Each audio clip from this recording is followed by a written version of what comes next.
Prime Minister Trudeau, on behalf of all Americans, I thank you for being with us today. It is my honor to host such a great friend, neighbor, and ally at the White House, a very special place. This year, Canada celebrates the 150th year of Confederation. For Americans, this is one of the many milestones in our friendship, and we look forward, very much forward, I must say, to many more to come. Our two nations share much more than a border. We share the same values, we share the love, and a truly great love of freedom, and we share a collective defense. American and Canadian troops have gone to battle together, fought wars together, and forged the special bonds that come when two nations have shed their blood together, which we have. In these dangerous times, it is more important than ever that we continue to strengthen our vital alliance. The United States is deeply grateful for Canada's contribution to the counter-ISIS effort. Thank you.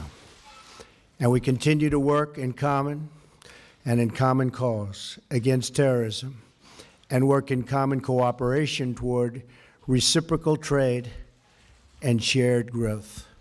We understand that both of our countries are stronger when we join forces in matters of international commerce. Having more jobs and trade right here in North America is better for both the United States and is also much better for Canada. We should coordinate closely, and we will coordinate closely to protect jobs in our hemisphere and keep wealth on our continent and to keep everyone safe. Prime Minister, I pledge to work with you in pursuit of our many shared interests. This includes a stronger trading relationship between the United States and Canada.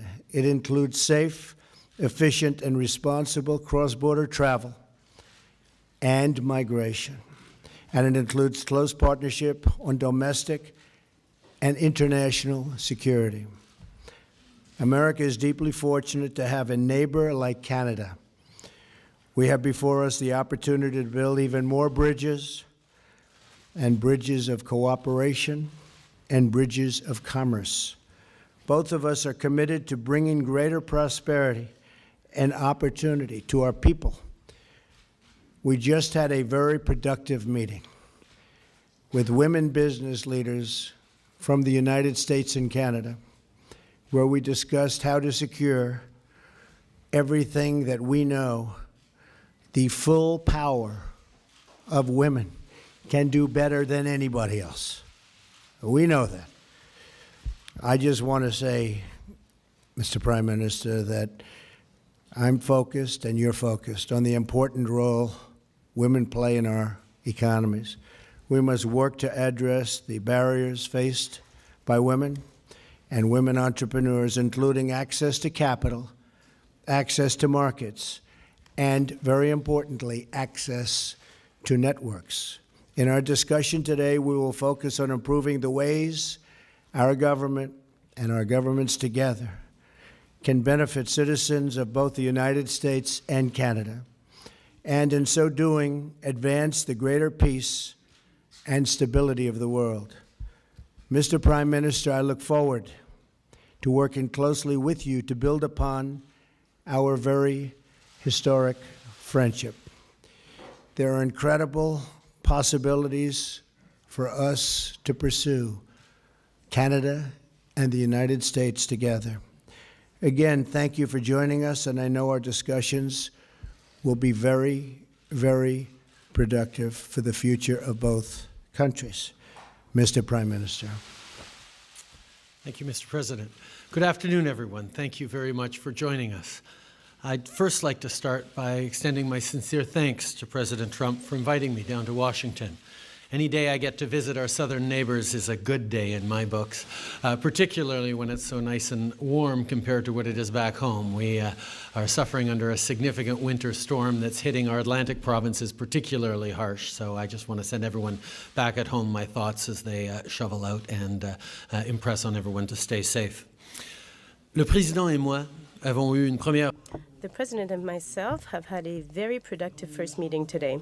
We had the opportunity to get to know one another better, and more importantly, we had the opportunity to talk about the unique relationship between Canada and the United States. Citizens on both sides of the 49th parallel have understood that the bond between our nations is a special one. No other neighbors in the entire world are as fundamentally linked as we are. We've fought in conflict zones together, negotiated environmental treaties together, including 1991's historic air quality agreement, and we've entered into groundbreaking economic partnerships that have created good jobs for both of our peoples. Canadians and Americans alike share a common history, as well as people-to-people ties that make us completely and totally integrated. Our workers are connected by trade, transportation, and cross-border commerce. Our communities rely on each other for security, stability, and economic prosperity. Our families have long lived together and worked together. We know that more often than not, our victories are shared. And just as we celebrate together, so too do we suffer loss and heartbreak together. Through it all, the foundational pillar on which our relationship is built is one of mutual respect. And that's a good thing, because as we know, relationships between neighbors are pretty complex, and we won't always agree on everything. But because of our deep, abiding respect for one another, we're able to successfully navigate those complexities and still remain the closest of allies and friends. Make no mistake, at the end of the day, Canada and the US will always remain each other's most essential partner. And today's conversations have served to reinforce how important that is for both Canadians and Americans. As we know, 35 US states list Canada as their largest export market, and our economies benefit from the over $2 billion in two-way trade that takes place every single day.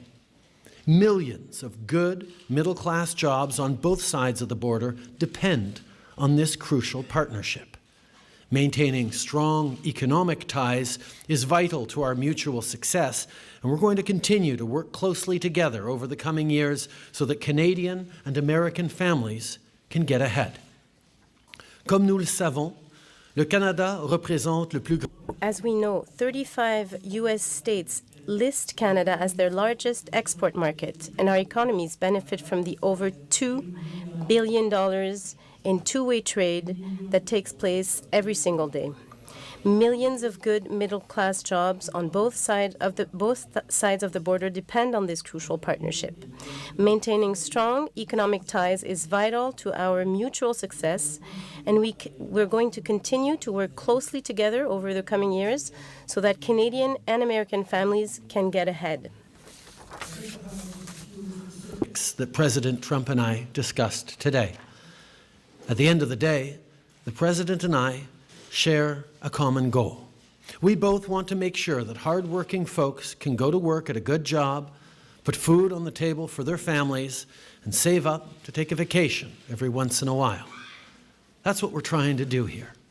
Today, we reiterated that our nations are committed to collaborating on energy infrastructure projects that will create jobs while respecting the environment. And as we know, investing in infrastructure is a great way to create the kind of economic growth that our countries so desperately need.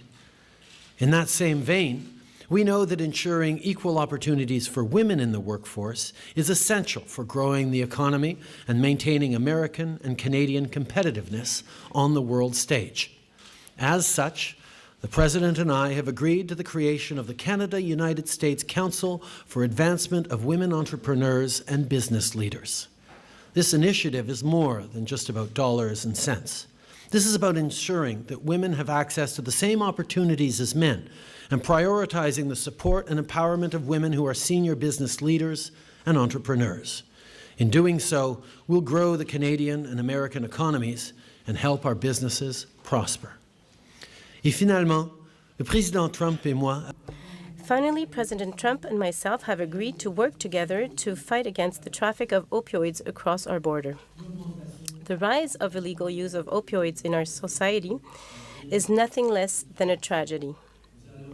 We will do everything we can to ensure the safety of Canadians and Americans. Ladies and gentlemen, President Trump, I know that if our countries continue to work together, our people will greatly benefit from this cooperation. Time and again, that in order to tackle our most pressing issues, both foreign and domestic, we must work with our closest allies, learn from each other, and stand in solidarity as a united voice. With a level of economic and social integration that is unmatched on the world stage, Canada and the United States will forever be a model example of how to be good neighbors.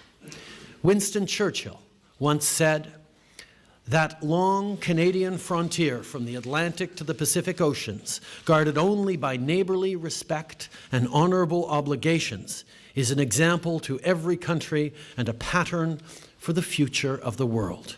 That, my friends, is the very essence of the Canada-US relationship. I look forward to working with President Trump over the coming years to nurture and build upon this historic partnership. Once again, it's a tremendous pleasure to be here in Washington. Merci beaucoup. Thank you very much. Okay, we'll take a couple of questions. Scott Thuman. Scott. Thank you, Mr. President. Thank you. You just spoke about the desire to build bridges, although there are some notable and philosophical differences between yourself and Prime Minister Trudeau. I'm curious, as you move forward on issues from trade to terrorism, how do you see this relationship playing out, and are there any specific areas with which, during your conversations today, you each decided to perhaps alter or amend your stances already on those sensitive issues like terrorism and immigration? And Prime Minister Trudeau, while only in its infancy so far, how do you see this relationship compared to that under the Obama administration? Well, we just began discussions. We are going to have a great relationship with Canada, maybe as good or better, hopefully, than ever before. We have some wonderful ideas on immigration. We have some, I think, very strong, very tough ideas on the tremendous problem that we have with terrorism. And I think when we put them all together, which will be very, very quickly, we have a group of very talented people, we will see some very, very obvious results. We're also doing some cross-border things that will make it a lot easier for trade and a lot better and a lot faster for trade. We have, through technology, we have some really great ideas, and they'll be implemented fairly quickly. One of the things we spoke about was the fact that security and immigration need to work very well together, and certainly Canada has emphasized security as we look towards improving our immigration system and remaining true to the values that we have. And we had a very strong and fruitful discussion on exactly that. There's plenty that we can draw on each other from in terms of how we move forward with a very similar goal, which is to create free, open societies that keep our citizens safe. And that's certainly something that we're very much in agreement on. Tonna McCharles. Mr. President, Mr. Prime Minister, and Mr. Prime Minister, could you answer in English and French for us, please? A little bit of a follow-on on my American colleague's question. President Trump, you seem to suggest that Syrian refugees are a Trojan horse for potential terrorism, while the Prime Minister hugs refugees and welcomes them with open arms. So I'd like to know, are you confident the northern border is secure? Can never be totally confident, but through the incredible efforts already, I see it happening, of formerly General Kelly, now Secretary Kelly. We have really done a great job. We're actually taking people that are criminals, very, very hardened criminals in some cases, with a tremendous track record of abuse and problems, and we're getting them out. And that's what I said I would do. I'm just doing what I said I would do when we won by a very, very large electoral college vote. And I knew that was going to happen. I knew this is what people were wanting. That wasn't the only reason. That wasn't my only thing that we did so well on, but that was something that was very important. And I said, we will get the criminals out, the drug lords, the gang members. We're getting them out. General Kelly, who's sitting right here, is doing a fantastic job. And I said at the beginning, we are going to get the bad ones, the really bad ones. We're getting them out, and that's exactly what we're doing. I think that in the end, everyone's going to be extremely happy, and I will tell you right now, a lot of people are very, very happy right now. Canada has always understood that keeping Canadians safe is one of the fundamental responsibilities of any government, and that's certainly something that we're very much focused on. At the same time, we continue to pursue our policies of openness towards immigration and refugees without compromising security. And part of the reason we've been successful in doing that over the past year, welcoming close to 40,000 Syrian refugees, is because we have been coordinating with our allies, the United States and around the world, to demonstrate that security comes very seriously to us, and that's something that we continue to deal with. C'est clair que it is clear that if you want to have a healthy and secure society or safe society, you have to make sure that you maintain, that you focus on security. And we have welcomed refugees from Syria. We have been very successful, but we have always taken our responsibility towards security very seriously. And our allies, including the United States, understand this focus very well, and they have done so since the very beginning. Please. Thank you. President Trump, now that you've been in office and received intelligence briefings for nearly 1 month, what do you see as the most important national security matters facing us? And Prime Minister Trudeau, you've made very clear that Canada has an open-door policy for Syrian refugees. Do you believe that President Trump's moratorium on immigration has merit on national security grounds? Okay, thank you. Many problems. When I was campaigning, I said, it's not a good situation. Now that I see it, including with our intelligence briefings, we have problems that a lot of people have no idea how bad they are, how serious they are. Not only internationally, but when you come right here. I mean, obviously, North Korea is a big problem, and we will deal with that very strongly. We have problems all over the Middle East. We have problems just about every corner of the globe, no matter where you look. I had a great meeting this weekend with Prime Minister Abe of Japan, and got to know each other very well. Extended weekend, really. We were with each other for long periods of time, and our staffs and representatives. But on the home front, we have to create borders. We have to let people that can love our country in, and I want to do that. We want to have a big, beautiful, open door, and we want people to come in and come in our country. But we cannot let the wrong people in, and I will not allow that to happen during this administration. And people, the citizens of our country, want that, and that's their attitude too, I will tell you. We are getting such praise for our stance, and it's a stance of common sense.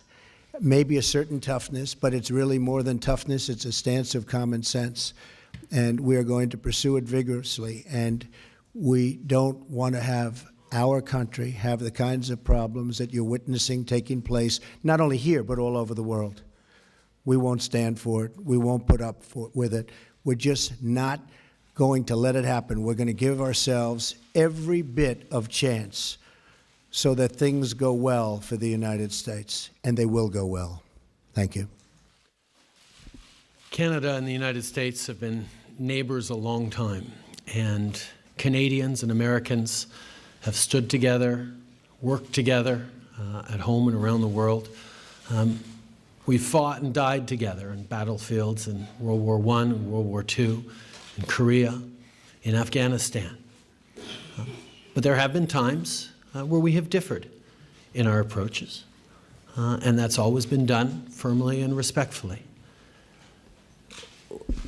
The last thing Canadians expect is for me to come down and lecture another country on how they choose to govern themselves. My role and our responsibility is to continue to govern in such a way that reflects Canadians' approach and be a positive example in the world. Okay. Richard Latendresse. Richard Latendresse. Thank you, Mr. Prime Minister. Well, ask my question in French first, and then for you, I'll ask it again in English. Monsieur le Premier ministre. Mr. Prime Minister, I heard you correctly. You said that Canadian businesses, Canadian workers are concerned for their businesses and for their work and jobs concerning the renegotiation of NAFTA. So what guarantees did you get from this government that we will keep our jobs and our businesses in the renegotiation of NAFTA? Mr. President. Again, during the last 3 months, you have denounced NAFTA. You have talked over and over about the Mexican portion of the agreement, very little about the Canadian one. My questions in two short part is Canada a fair trader? And when you talk about changes to NAFTA concerning Canada, are you talking about big changes or small changes? Thank you. D'abord, Richard, merci. First of all, Richard, thank you for your question. It is a real concern for many Canadians because we know that our economy is very dependent on our bonds, our relationship with the United States. Goods and services do cross the border each way every single day, and this means a lot of millions of jobs for Canadians and good jobs for Canadians. So we are always focusing on these jobs, but there are also good jobs, millions of jobs in the United States that depend on those relationships between our two countries. So when we sit down, as we did today, and as our teams will be doing in the weeks and months to come, we will be talking about how we can continue to create good jobs for our citizens on both sides of the border. And during this exercise, we continue to understand that we have to allow this free flow of goods and services, and we have to be aware of the integration of our economies, which is extremely positive for both our countries. And this is the focus that we will have in the coming weeks and months to come. Aware of the fact that much of our economy depends on good working relationships with the United States, good integration with the American economy. And the fact is, millions of good jobs on both sides of the border depend on the smooth and easy flow of goods and services and people back and forth across our border. And both President Trump and I got elected on commitments to support the middle class, to work hard for people who need a real shot at success. And we know that by working together, by ensuring the continued effective integration of our two economies, we are going to be creating greater opportunities for middle-class Canadians and Americans now and well into the future. I agree with that 100%. We have a very outstanding trade relationship with Canada.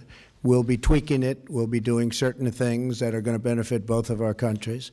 It's a much less severe situation than what's taken place on the southern border. On the southern border, for many, many years, the transaction was not fair to the United States. It was an extremely unfair transaction.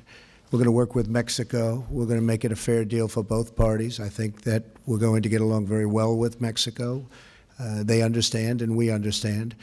You probably have noticed that Ford is making billions of dollars of new investments in this country. You saw Intel the other day announce that because of what I've been doing and what I'm doing in terms of regulation, lowering taxes, et cetera, they're coming in with billions and billions of dollars of investment and thousands of jobs. General Motors, likewise, is expanding plants and going to build new plants. Fiat Chrysler was at a meeting where they're doing the same. Jack Ma, we have so many people that want to come into the United States. It's actually very exciting. I think it's going to be a very exciting period of time for the United States and for the workers of the United States, because they have been truly the forgotten man and forgotten women. It's not going to be forgotten anymore, believe me. So our relationship with Canada is outstanding, and we're going to work together to make it even better. And as far as the southern border is concerned, we're going to get that worked out. We're going to make it fair, but we are going to make it so that everybody is happy. It's very important to me. Thank you. Thank you very much. Thank you, ladies and gentlemen. Thank you very much.